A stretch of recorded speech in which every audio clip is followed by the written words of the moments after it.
सबभन्दा पहिले त म यहाँहरूलाई यस हामीले सुरु गरेको एउटा नयाँ अभ्यास विधान महाधिवेशन यस सन्दर्भमा हार्दिक अभिवादन भन्न चाहन्छु, नमस्कार भन्न चाहन्छु र फेरि पनि यहाँहरूलाई स्वागत गर्न चाहन्छु। आज हामी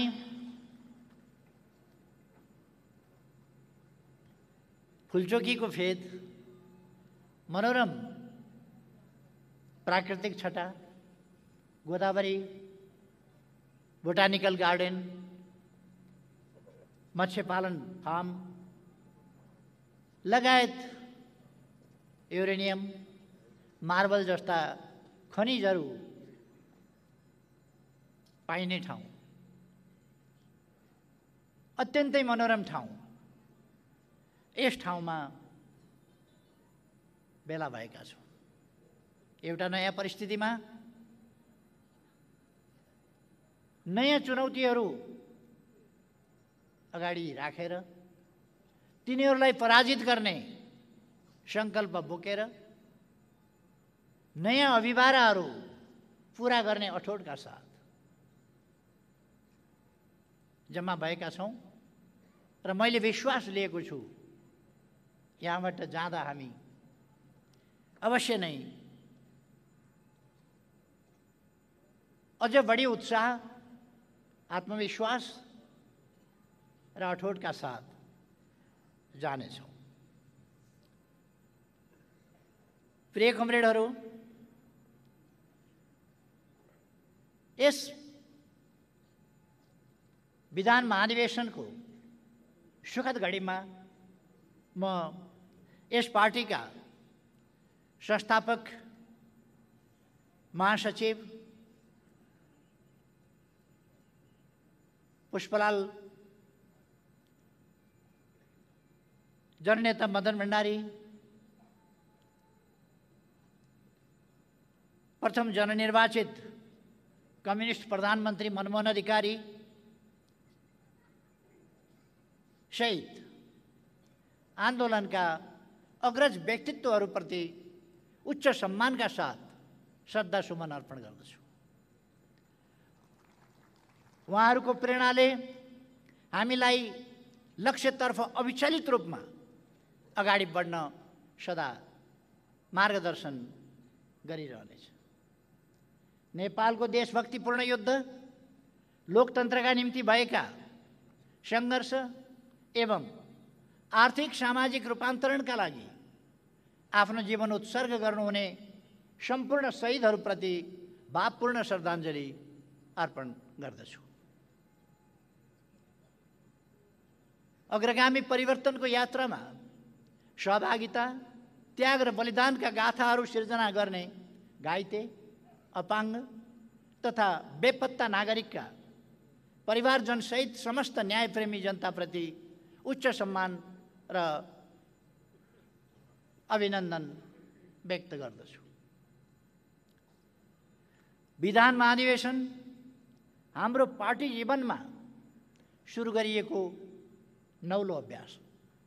विगतमा पार्टीको सर्वोच्च संस्था राष्ट्रिय महाधिवेशनबाट नीति विधि र नेतृत्व निर्माण हुँदै आएको थियो। विधि र नीति निर्माणको विषय, नेतृत्व चयनको राप र चापबाट मुक्त रहन सकोस् र यस सम्बन्धी बहस एवं निष्कर्ष वस्तुगत, सन्तुलित, सृजनात्मक बन्न सकुन् भन्ने उद्देश्यले यस खालको विशेष प्रबन्ध गरिएको। पहिलोपल्ट आयोजित विधान महाधिवेशनलाई सार्थक र परिणाममुखी बनाउन कमरेडहरूले रचनात्मक योगदान पुर्याउनु हुनेछ भन्ने मैले विश्वास लिएको छु।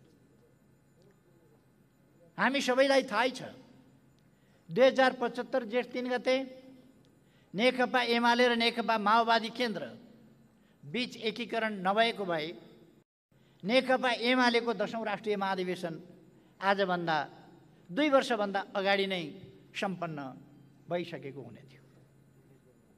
एकीकरण पछिका झन्डै 3 वर्ष हामी नेपाल कम्युनिस्ट पार्टी नेकपाकै रूपमा क्रियाशील रह्यौँ। एकातिर सीमित व्यक्तिका निहित स्वार्थ र षड्यन्त्रका कारण एकीकरण निष्कर्षमा नपुग्नु र अर्कातिर सर्वोच्च अदालतको 2077 साल फागुन 23 गतेको फैसलाले दुवै पार्टीलाई एकीकरण पूर्वको अवस्थामा फर्काएपछि आज हामी नेकपा एमालेका रूपमा क्रियाशील रहेका छौँ। तर यो नेकपा एमाले राजनीतिक रूपमा एकीकरण र नेकपाको निरन्तरता सहितको तथा त्यसकै सकारात्मक विरासत बोकेको पार्टी हो। यो एमाले एकीकृत पार्टी हो। तसर्थ यो महाधिवेशन एकीकृत पार्टीको प्रथम विधान महाधिवेशन पनि हो। विधान महाधिवेशन आयोजना गरिरहेको यस घडीमा नेपाली कम्युनिस्ट आन्दोलन समक्ष नयाँ चुनौती र प्रतिकूलताहरू थपिएका छन्। विशाल सम्भावना सहित भएको पार्टी एकीकरण भङ्ग भएको छ। कम्युनिस्ट पार्टीका नाममा केही व्यक्तिहरूले आन्दोलनलाई नै बदनाम गर्ने काम गरेका छन्। नेकपा एमालेबाट केही व्यक्तिहरू बाहिरिएका छन्। उनीहरूले सङ्गठनात्मक अराजकता, पदलोलुपता र फुटलाई प्रश्रय दिइरहेका छन्। हाम्रो पार्टी प्रतिपक्ष भूमिकामा फेरिएको छ। पार्टीका विरुद्ध घेराबन्दी र आक्रमणका नयाँ श्रृङ्खलाहरू सुरु भएका छन्। संविधान, लोकतन्त्र, स्थिरता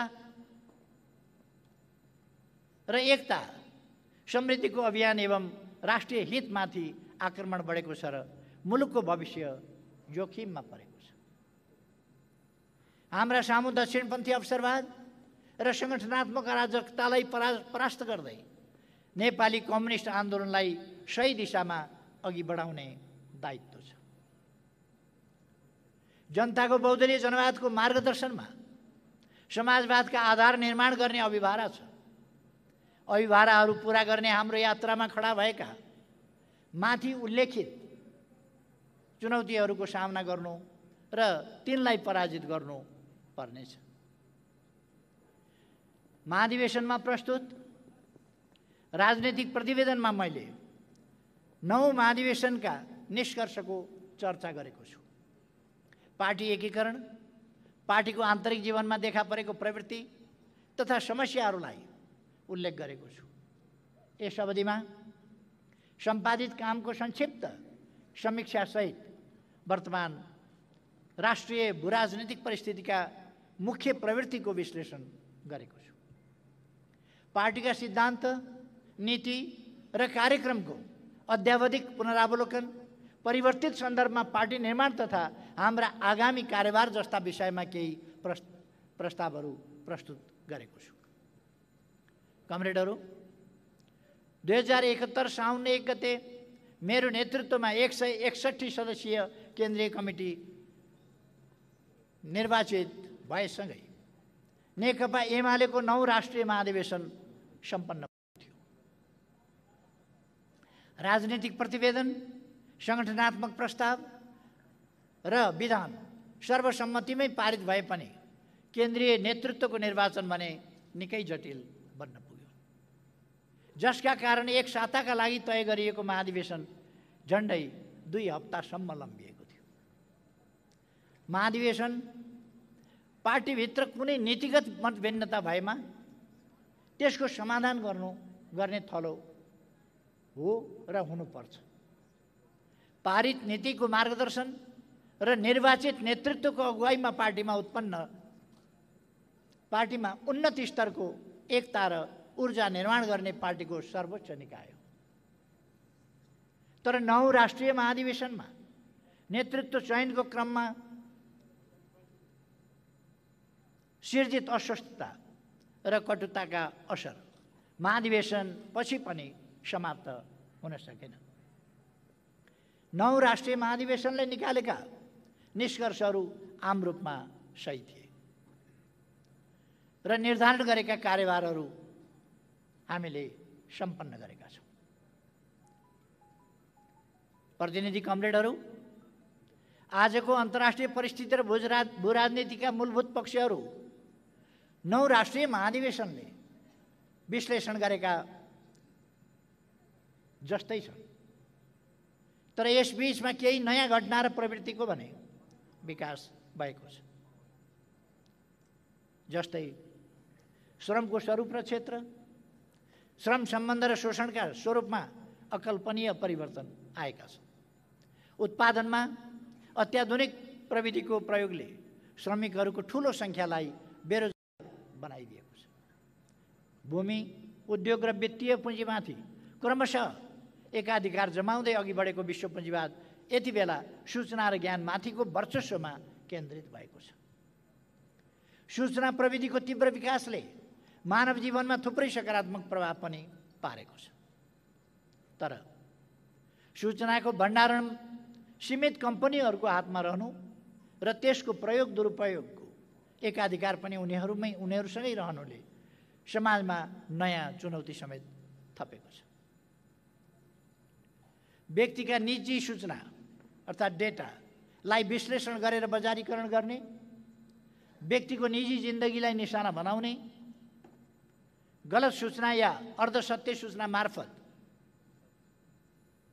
समाजको मनोविज्ञानलाई नै प्रभावित गर्ने, राज्यको सार्वभौम भूमिका कमजोर पार्ने, उदार राजनीति विरुद्ध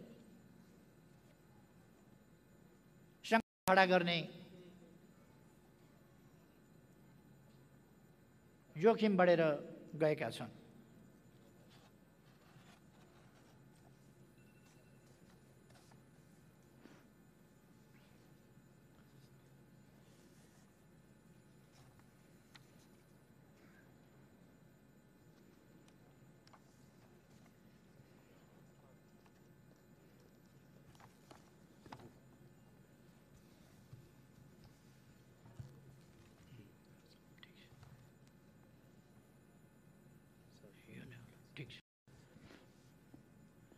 विज्ञान प्रविधिको अभूतपूर्व विकासले मानव जीवनलाई सरल र सुविधा सम्पन्न तुल्याउन सकिने आधार निर्माण भएको छ। सम्पत्तिको असमान वितरण, विश्वव्यापी रूपमा विद्यमान गरिबी तथा विज्ञान प्रविधिका लाभहरूबाट विश्वको ठूलो जनसङ्ख्या वञ्चित हुनु परेको अवस्थाका कारण धनी र गरिब बीचको खाडल झनै बढेको छ। राष्ट्रबीच र एउटै राष्ट्रभित्र पनि विभिन्न वर्ग र समुदाय बीचको आर्थिक विषमता बढेको बढेछ। विभिन्न विकसित मुलुकहरू आफ्ना अन्तर्राष्ट्रिय दायित्व र न्यायबाट विमुख भएका छन्। अल्पविकसित र विकासशील मुलुकमा प्रभाव हुनुपर्ने विकास सहायता र लगानीमा कटौती भएको छ। उनीहरूका उत्पादनले सहज र सौविध्यपूर्ण बजार पाइरहेका छैनन्। विकासशील राष्ट्रहरूको दिगो विकास लक्ष्य गम्भीर रूपमा प्रभावित हुन पुगेको छ। संसारका प्रमुख अर्थतन्त्र बीचको तनाव र व्यापार युद्धलाई अन्त्य गर्ने सार्थक पहल हुन सकेको छैन। संयुक्त राष्ट्रसङ्घ र यस अन्तर्गत मानवाधिकार परिषद, जलवायु सम्झौता जस्ता संस्था प्रबन्धलाई निष्प्रभावी तुल्याउने कोसिस भएको छ।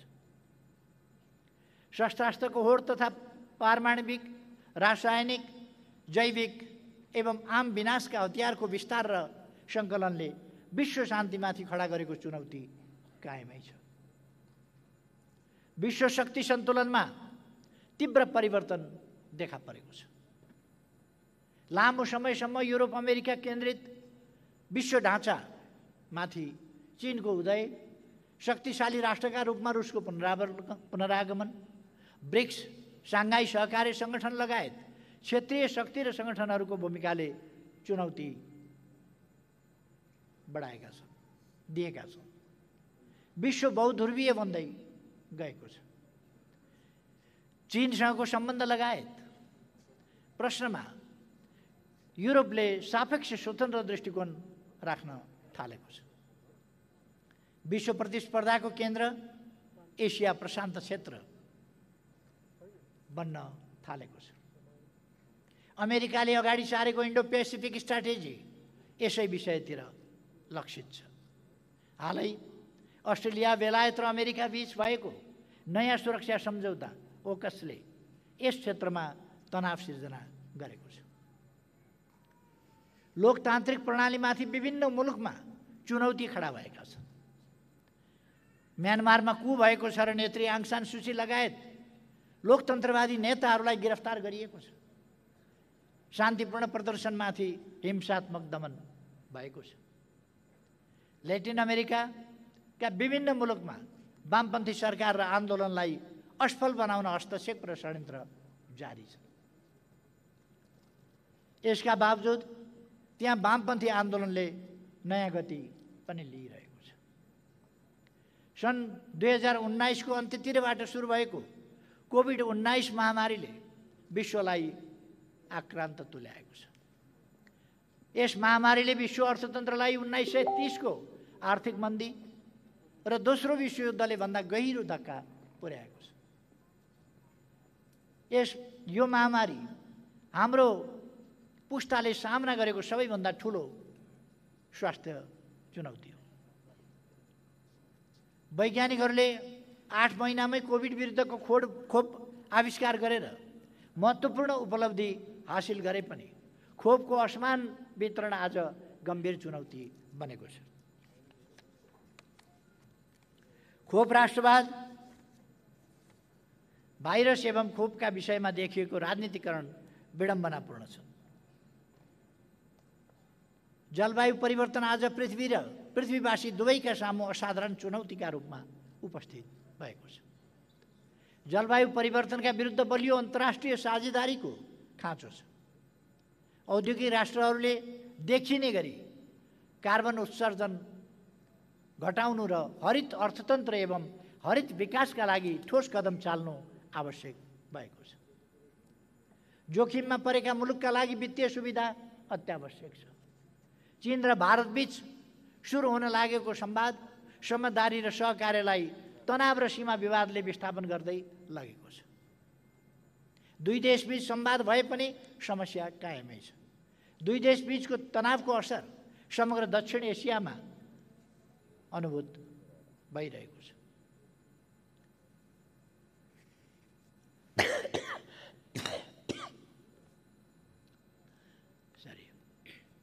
भारत पाकिस्तान बीच तनाव जारी नै छ।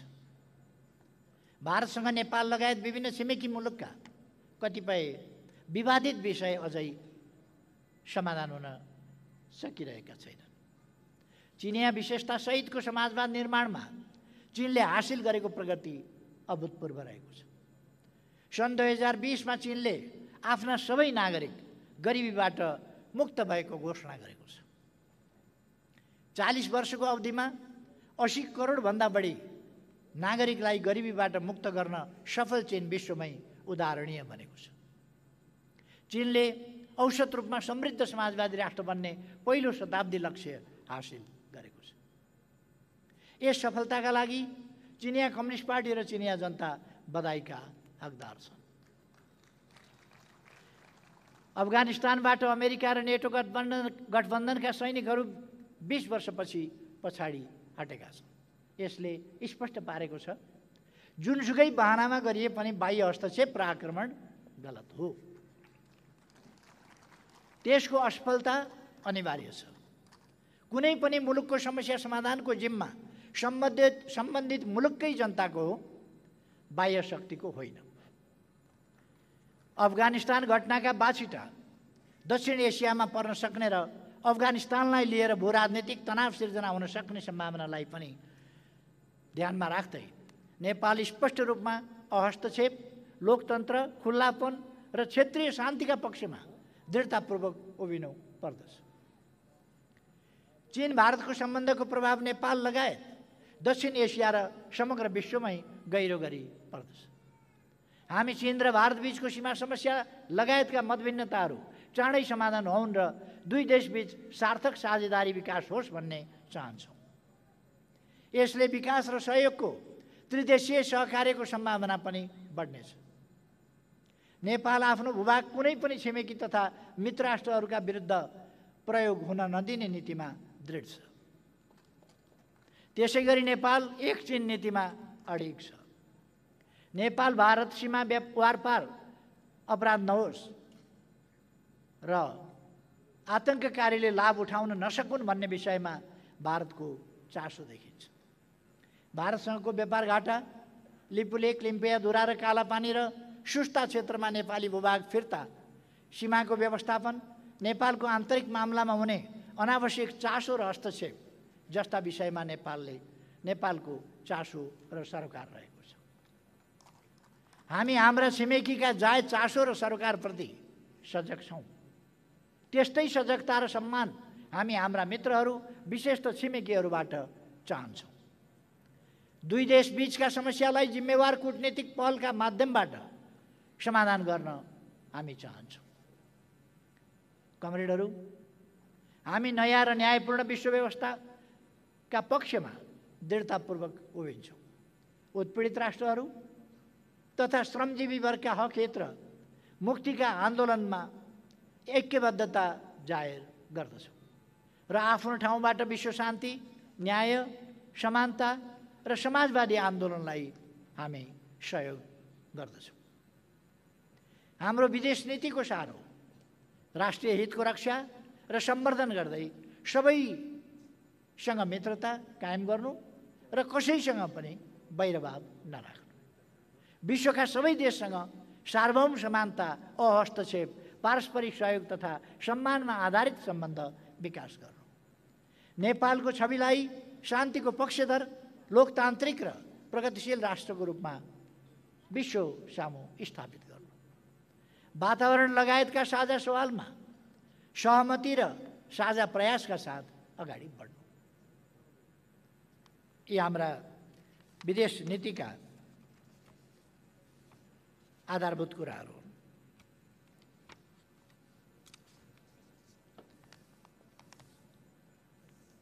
प्रतिनिधि कमरेडहरू, 9 राष्ट्रिय महाधिवेशन पछिका अवधि घटना पूर्ण रहे, आँधी बेहरी पूर्ण रहे। विनाशकारी भूकम्प पीडितको सेवामा स्वयंसेवक परिचालन, संविधान सभाबाट संविधान निर्माण र घोषणा, नेकपा एमाले नेतृत्वको सरकार गठन, नाकाबन्दीका विरुद्ध सशक्त प्रतिरोध र अभूतपूर्व राष्ट्रिय एकताको प्रदर्शन, चीनसँग पारवन र यातायात सम्झौता, एमाले विरुद्ध षड्यन्त्र र सरकारबाट विस्थापन, मेची महाकाली राष्ट्रिय अभियान, स्थानीय निर्वाचन र ऐतिहासिक सफलता। हामीले आम निर्वाचनभन्दा अघि सामना गरेका घटनाहरू यी हुन्। यी सबै घटनाहरूमा हामीले प्रभावकारी भूमिका निर्वाह गर्यौँ र पार्टीको नेतृत्व स्थापित गर्यौँ। स्मरणका लागि यहाँ केही प्रसङ्ग चर्चा गर्न चाहन्छु। 72 साल वैशाख 12 गते गएको विनाशकारी भूकम्पबाट सिर्जित राष्ट्रिय विपत्तिले राजनीतिक दलहरूमाथि मतभिन्नता थाती राख्दै उद्धार, राहत र पुनर्स्थापनामा केन्द्रित हुन दबाव सिर्जना गर्यो। संविधान सभाको दोस्रो निर्वाचन भएको पनि 1.5 वर्षभन्दा बढी समय बितिसकेको थियो। विभिन्न चलखेल देखा पर्न थालिसकेका थिए। भूकम्पबाट पीडामा परेका जनता र दलहरू बीचको भूकम्पबाट पीडामा परेका जनता दलहरू बीचको खिचातानीबाट व्यग्र र असन्तुष्ट भइरहेका थिए। संविधान निर्माणमा थप विलम्ब गर्नु उचित थिएन। यसै पृष्ठभूमिमा 2072 जेठमा नेकपा एमाले, नेपाली कङ्ग्रेस र नेकपा माओवादी बीच 16 बुँदे सहमति गरियो, जसमा संविधान निर्माणका आधारभूत प्रश्नबारे मोटामोटी खाका बनाइयो। तर मधेस केन्द्रित दलहरू भने सहमतिमा आउन तयार भएनन्। यस क्रममा विभिन्न स्थानमा हिंसक र अराजक घटनाहरू प्रायोजित हुन थाले। 72 साल भदौ 7 गते कैलालीको टिकापुरमा 8 जना सुरक्षाकर्मी र 1 जना निर्दोष बालकको ज्यानै लिने गरी अत्यन्त त्रासद र विभत्स घटना घटाइयो। सुर्खेत लगायत पहाडी भूभागमा पनि हिंसाका घटना भए। मधेस केन्द्रित दलका कतिपय नेताहरूले संविधान निर्माणमा बाह्य हस्तक्षेपको माग गरे। असन्तुष्टि, विरोध र हिंसालाई देखाएर संविधान निर्माणमा विलम्ब गर्नुपर्ने तर्क प्रस्तुत हुन थाले। कांग्रेस र माओवादीका कतिपय नेताहरूको उत्तेजना र हिंसा फैलाउने घटनामा सहभागिता देखियो। कतिपय बाह्य हस्तक्षेप, कतिपय बाह्य पक्ष संविधान बन्न नदिन खुल्ला रूपमा दबाव र हस्तक्षेपमा उत्रिन थाले।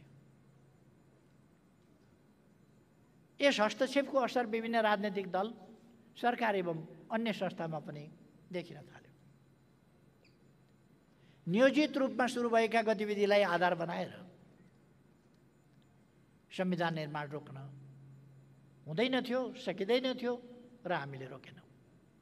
संविधान निर्माणमा जति ढिलाइ भयो यसलाई जारी गर्नु त्यति नै असम्भव हुने थियो। तसर्थ हाम्रो पार्टीले संविधान जारी गर्न निर्णायक हस्तक्षेप गर्यो। मूलतः हाम्रो पार्टीको अग्रसरता, नेतृत्व र निर्णायक भूमिकाका बलमै 2072 साल भदौ 30 गते संविधान सभाबाट नेपालको संविधान निर्माण भयो र त्यसै वर्ष आश्विन 3 गते संविधान जारी भयो। यस संविधानले नेपालको राष्ट्रिय सार्वभौमिकता, भौगोलिक अखण्डता, स्वाधीनता र नेपाली जनतामा निहित सार्वभौम सत्ता बाहेकका अन्य विषय जनताको इच्छा अनुसार संवैधानिक बाटोबाटै परिवर्तन गर्न सकिने आधार निर्माण गरेको छ। यसले राजनीतिक परिवर्तनका नाममा हुने हिंसा र विद्रोहको आधार समाप्त गरिदिएको छ। शान्तिपूर्ण र वैधानिक बाटोबाट समाजवाद निर्माण गर्ने आधार तयार भएको छ। यसमार्फत सामाजिक न्यायसहितको लोकतन्त्रको प्रत्याभूति भएको छ। आर्थिक, सामाजिक, सांस्कृतिक अधिकारहरू मौलिक हकका रूपमा सुनिश्चित भएका छन्। शहरमा नेपाली जनताको आफ्ना प्रतिनिधिहरूबाट निर्मित संविधानबाट शासन सञ्चालन हुने दशकौँ पुरानो सपना यस संविधान मार्फत साकार भएको छ। नेपाली जनताका 7 दशकभन्दा लामो आन्दोलन र क्रान्तिका उपलब्धिहरूलाई यस संविधानले संस्थागत गरेको छ। यससँगै नेपाली समाज राजनीतिक स्थायित्व र समृद्धिको चरणमा प्रवेश गरेको छ। संविधान तत्कालीन शक्ति सन्तुलनको दस्तावेज हो। तत्कालीन शक्ति सन्तुलनका दृष्टिले यो ऐतिहासिक दस्तावेज हो। संविधान निर्माणमा खेलेको सक्रिय, रचनात्मक, अग्रणी र नेतृत्वदायी भूमिकाका लागि नेकपा एमाले गर्व गर्दछ। आगामी दिनमा संविधानको रक्षा, कार्यान्वयन र विकासमा पार्टीले यसै गरी नेतृत्वदायी भूमिका खेल्नेछ भन्ने कुरा म दोहोऱ्याउन चाहन्छु। कमरेडहरू, विनाशकारी भूकम्प नेपालका लागि आर्थिक, सामाजिक र सांस्कृतिक दृष्टिले एउटा अग्नि परीक्षा नै थियो। विनाशको घडीमा सरकारको मुख मात्र ताक्नु वा बाह्य दाताहरूको भर परेर बस्नु उचित हुँदैन थियो। तसर्थ हाम्रो पार्टीले स्वयंसेवक परिचालन गर्ने निर्णय गर्यो। पार्टीको आह्वानमा झन्डै 50,000 स्वयंसेवकहरू भूकम्प पीडितको सेवामा खटिए। उनीहरूले 1 महिनाको अवधिमा 27,000 भन्दा बढी घर टहराहरू बनाए। 23,000 भन्दा बढी घर र विद्यालयका भग्नावशेष सफा गरे र हजारौं अस्थायी कक्षा कोठा निर्माण गरे।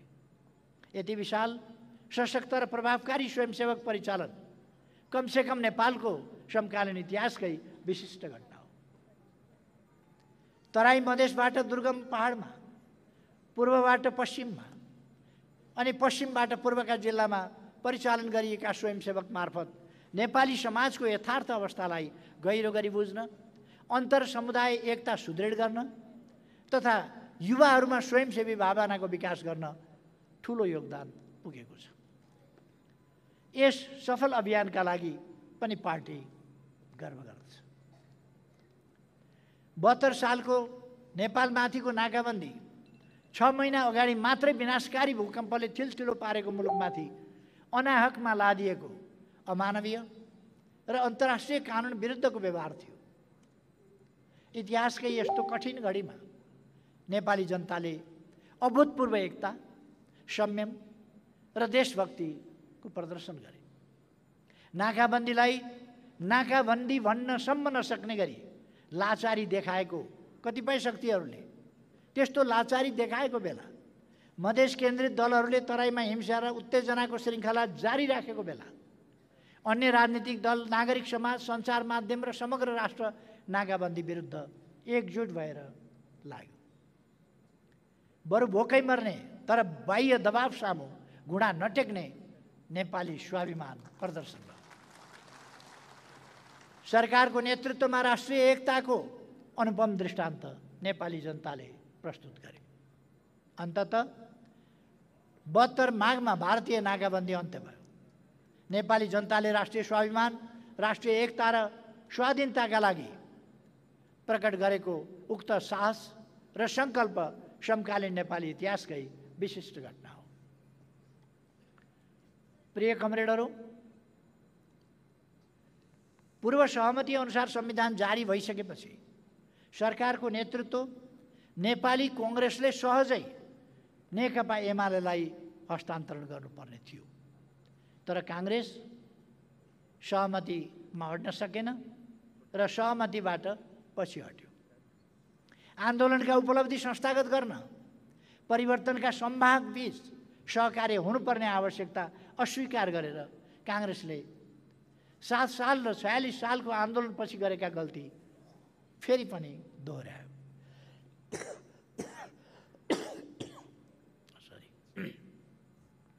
नेकपा एमाले र नेकपा माओवादी बीच 14 मध्ये सहमति गर्दै अर्को निर्वाचनसम्म सँगै जाने, निर्वाचनमा मोर्चा बनाएर लड्ने समझदारी बन्यो।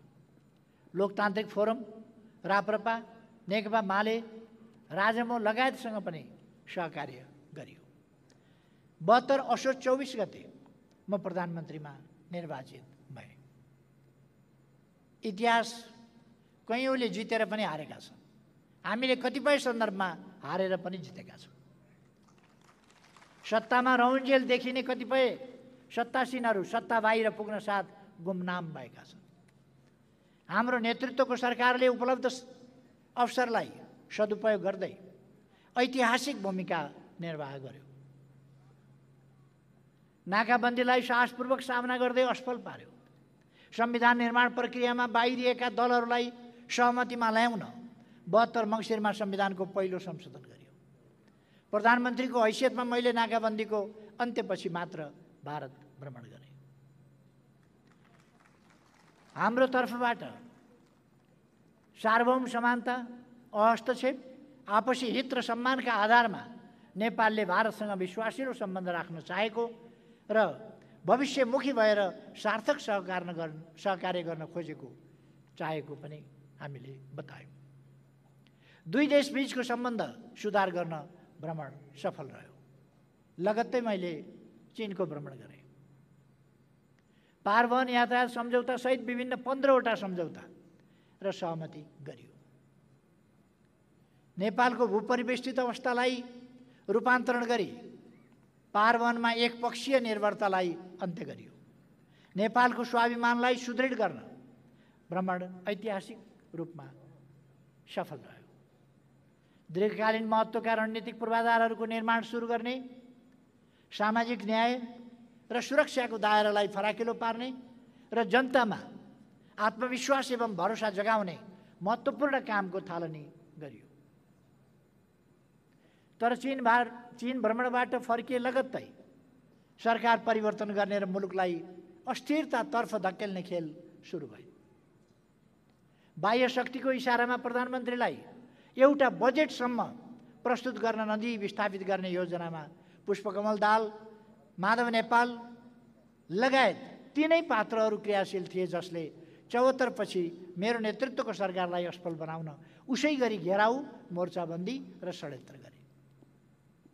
आफैले प्रस्ताव गरेको आफ्नो पार्टी सम्मिलित नाकाबन्दीको सामना एवं पार्वन सन्धि जस्ता दूरगामी उपलब्धि हासिल गरेको सरकारलाई ढाल्न प्रचण्डद्वारा प्रधानमन्त्री विरुद्ध अविश्वासको प्रस्ताव पेश गरियो।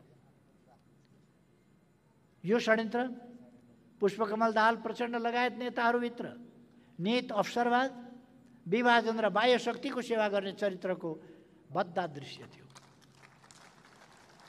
जनताको व्यापक समर्थन रहँदै पनि संसदभित्रको प्रतिकूल अङ्कगणितका कारण 73 साउन 9 गते मेरो राजीनामासँगै उक्त सरकार बहिर्गमित भयो। पुष्पकमल दाहाल प्रचण्डको नेतृत्वमा काङ्ग्रेसको निर्णायक भूमिका रहेको सरकार बन्यो। संविधानमा अनेकौं हानिकारक प्रस्तावसहित संशोधनको दुष्प्रयास गरियो। एमाले नेतृत्वको सरकारले सुरु गरेका दूरगामी महत्त्वका कामलाई उल्ट्याउने दृष्टता गरियो। पार्टी साहसपूर्वक परिस्थितिको सामना गर्दै अघि बढ्यो।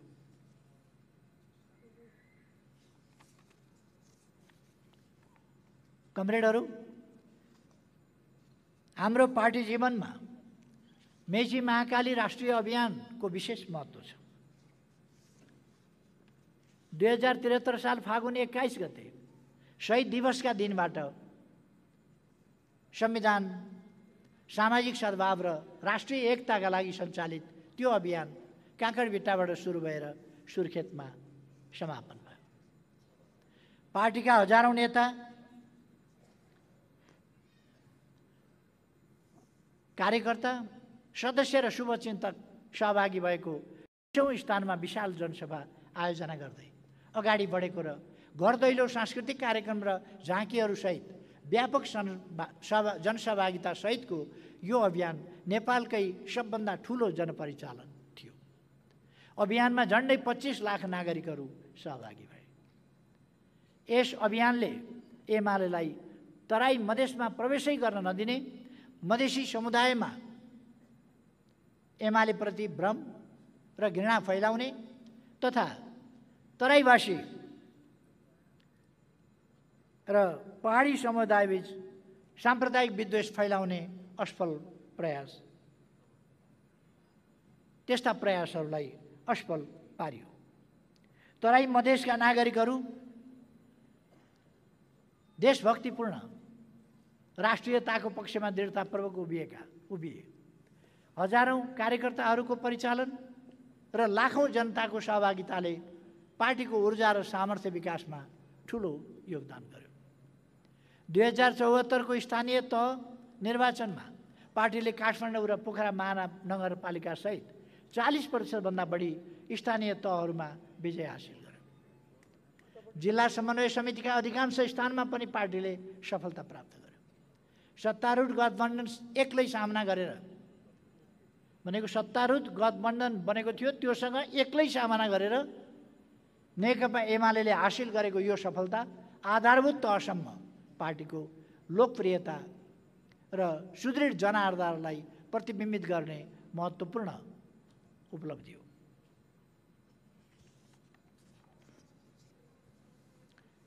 आज यस महाधिवेशनमा स्थानीय तहमा विजयी प्रमुख उपप्रमुख सहित विजयी जनप्रतिनिधि कमरेडहरूलाई सम्बोधन गर्न पाउँदा मलाई खुसी लागेको छ र गर्व लागेको छ।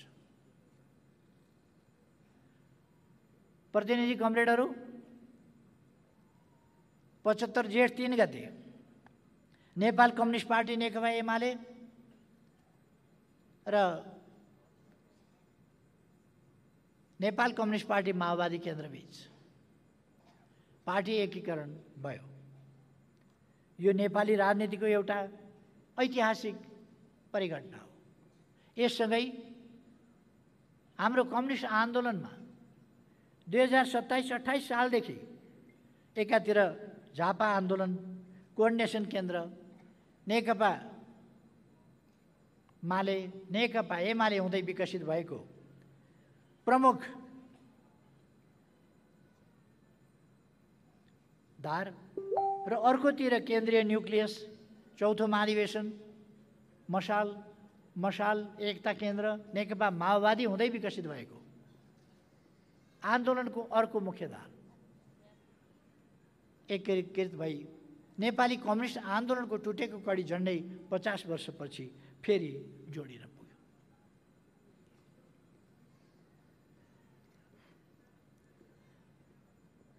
नेपाल कम्युनिस्ट पार्टीको स्थापना नेपाली श्रमजीवी वर्गको राजनीतिक प्रतिनिधिका रूपमा 2006 सालमा भएको थियो।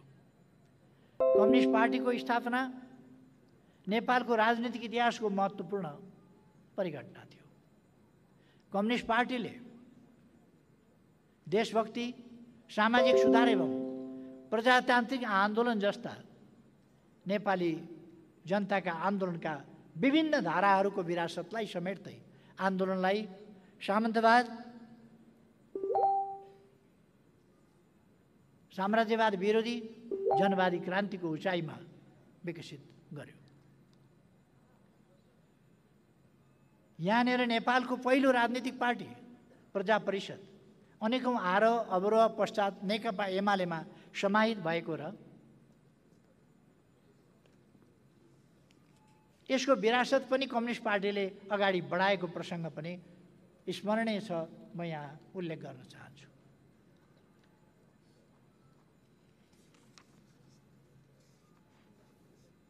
पार्टीले सामन्तवाद, साम्राज्यवाद र दलाल नोकरशाही पुँजीवाद विरोधी जनवादी क्रान्तिको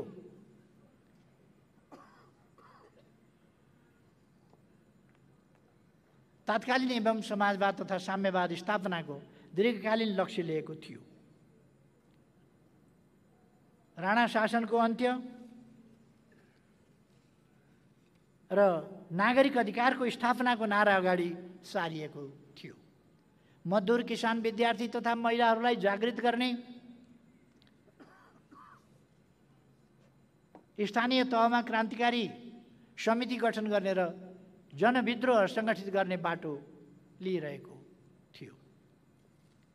दिल्ली सम्झौताले 2007 सालको आन्दोलनलाई बीचमै अवरुद्ध गर्यो। सम्झौतालाई स्वागत गरेर नेपाली काङ्ग्रेस राणा नेतृत्वको सरकारमा सहभागी भए पनि नेपाल कम्युनिस्ट पार्टी लगायत देशभक्त शक्तिहरूले क्रान्तिलाई अगाडि बढाउने प्रयास गरे।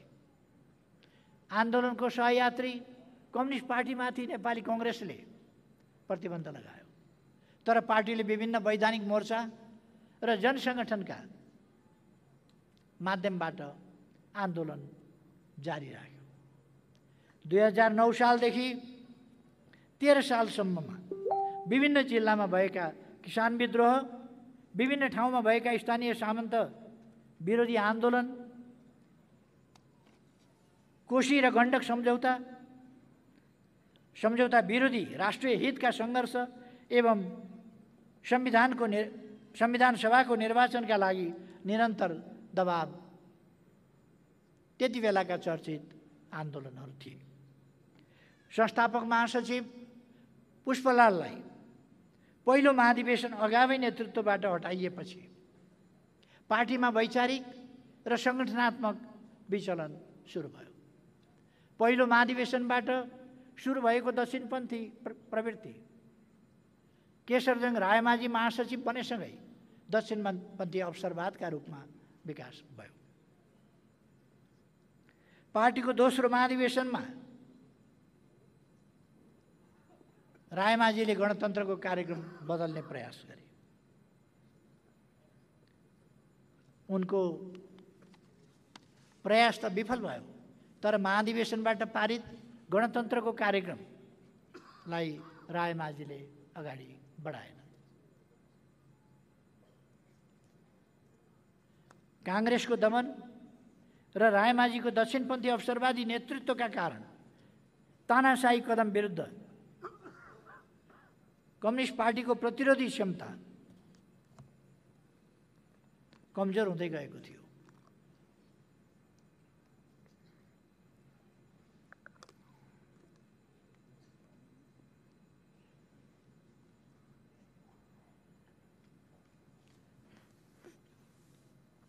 दुई 2018 सालमा आयोजित दरभङ्गा प्लेनमले केशरजङ रायमाझीलाई महासचिवबाट हटायो। उनी तेस्रो महाधिवेशनबाट पार्टीबाटै निष्कासित भए। तर तेस्रो महाधिवेशनबाट पारित राष्ट्रिय प्रजातन्त्रको कार्यक्रम र सर्वाधिकार सम्पन्न संसदको स्थापनाको नाराले आन्दोलनलाई सही दिशा दिन सकेन। अन्तर्राष्ट्रिय कम्युनिस्ट आन्दोलनमा देखा परेका विभाजन, ध्रुवीकरण र विवादका असर नेपाल कम्युनिस्ट पार्टीमा पनि पर्न थाले। मातहतका कमिटीहरूले आफूलाई केन्द्रबाट अलग घोषणा गर्न थाले। कतिपय नेताहरू पलायन भए। नेपाली कम्युनिस्ट आन्दोलनमा विभाजन, विखण्डन र विघटनको दुःखद श्रृङ्खला सुरु भयो। 2025 सालमा पुष्पलालले तेस्रो राष्ट्रिय सम्मेलन मार्फत पार्टीलाई पुनर्गठन गर्ने प्रयास गर्नु भए पनि त्यसमा सबै धारा समेटिएन। यसै पृष्ठभूमिमा भएको झापा विद्रोह 2027-28 नेपालको राजनीति र कम्युनिस्ट आन्दोलनको टर्निङ पोइन्ट बन्न पुग्यो। यसले राजतन्त्र विरुद्ध विद्रोहको उद्घोष गर्यो। कम्युनिस्ट आन्दोलनमा उत्पन्न शिथिलता र अकर्मण्यताका विरुद्ध बलिदान, विद्रोह र पुनर्गठनको ऊर्जा सिर्जना गर्यो।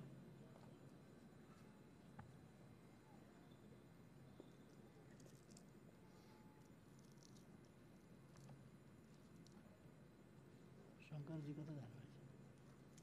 शङ्कर तपाईँ वाचन गर्नुहुन्छ?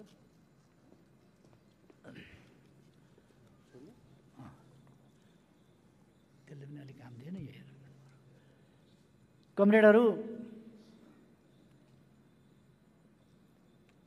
मलाई अलिकति यो रुगाखोकीको कारणले यो निकै लामो छ अझै पनि, यो प्रस्तुत गर्न अलिक समस्या भएको हुनाले म कमरेड शङ्कर पोखरेललाई आग्रह गर्छु मेरो तर्फबाट उहाँले प्रस्तुत गर्नुहुन्छ।